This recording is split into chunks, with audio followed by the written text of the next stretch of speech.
The gospel we just heard is the last in a series of readings from what is known as the Bread of Life discourse, which we have heard over the last couple of weeks. We have been hearing about the bread that comes from heaven. We've heard, whoever eats my flesh and drinks my blood has eternal life. We hear, I am the bread of life, from Jesus himself. All of these words are pointing to the mystery of what the Eucharist is. We hear today that his disciples are confused and are having a hard time dealing with the words that Jesus is telling them. Recently, we as a church have heard some things that have made us confused, scared, anxious, and doubt people we had previously trusted.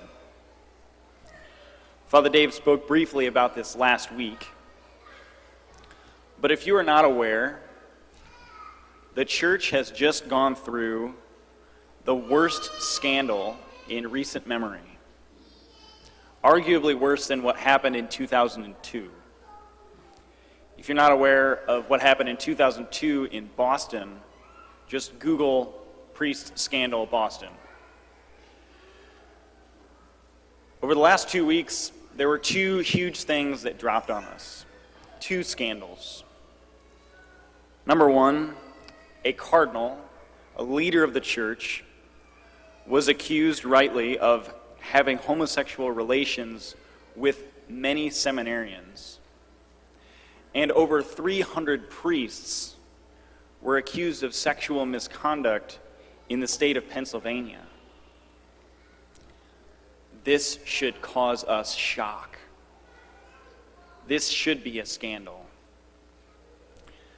Last week I read a portion of the report from the Pennsylvania grand jury, and I grew sick to my stomach. As a priest, this hurt me. As a leader and representative of the church, this scared me. I felt betrayed by my brother priests, and I was mad. We have two responses to this crisis. Our natural instincts as human beings are to fight or flight. So, we can run away. We can take flight. I know of some people who are very lost, very confused, and are very hurt, and are leaving the church because of this recent scandal. This reaction is totally understandable, especially for someone who has been hurt by the church personally.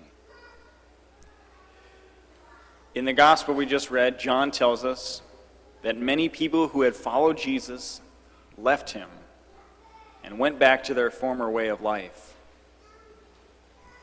However, this is not the correct response. Running is not the answer. The other response, the correct response, is to fight. Ever since these two scandals have broken, I have been in DEFCON 1. I walk out of my front door every day and think someone might accuse me and look at me as a predator, whether in their own hearts and minds or verbally to my face, both of which have happened. I am in full fight mode, but not in attacking, but in defending. Now, I will not defend in any way the misconduct of broken priests who have hurt people who trusted them, but I will defend the church and the priesthood of Jesus Christ to my dying breath. If this scandal has shown me anything, it is the beauty of real priests. The true character of priests who pray, who love the church, who love the Lord, and will lay down their lives for their people. We are so blessed in our diocese. We have fantastic priests. We have so many wonderful examples of what it means to be a true disciple, a true leader in the church in our diocese. We are blessed.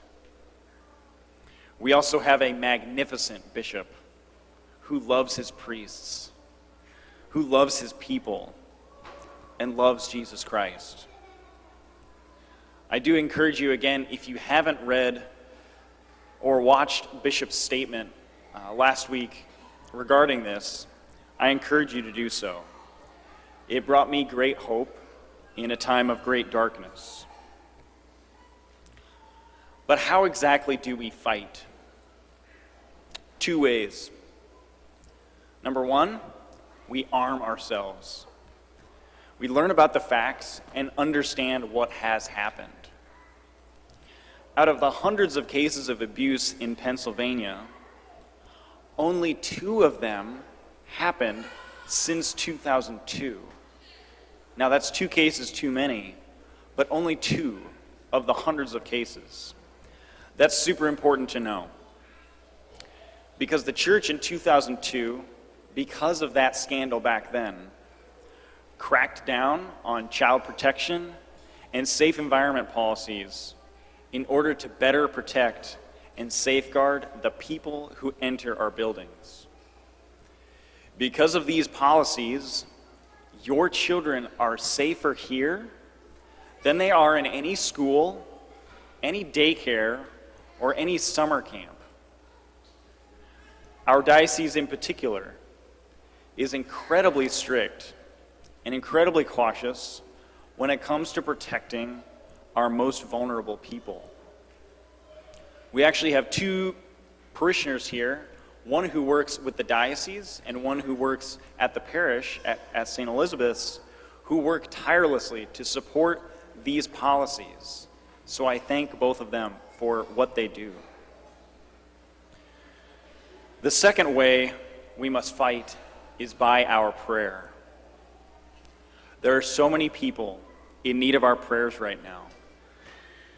Prayers that the victims of abuse may find healing, that the abusers themselves may repent of their sinful ways and receive justice, that all bishops would protect the people entrusted to them, and that all priests may remain faithful to their priestly promises and live lives devoted to prayer, obedience, and celibacy. In the end of the gospel, Peter makes one of the most fantastic statements of faith ever recorded in Scripture. Master, to whom shall we go? You have the words of eternal life. That very line is written in the stained glass windows in our chapel, something we should be reminded of every time we go pray there. I believe that this scandal, in many ways, will define my priesthood. The year that I'm ordained, a giant scandal hits the church. It is going to define who I am. But I hope to look back on this time in 20 years or so and say that I am a stronger, holier, and more Christ-like priest because of it.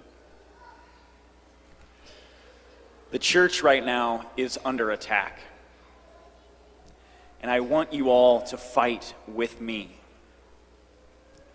The church is on fire, and I want you to run into the fire with me.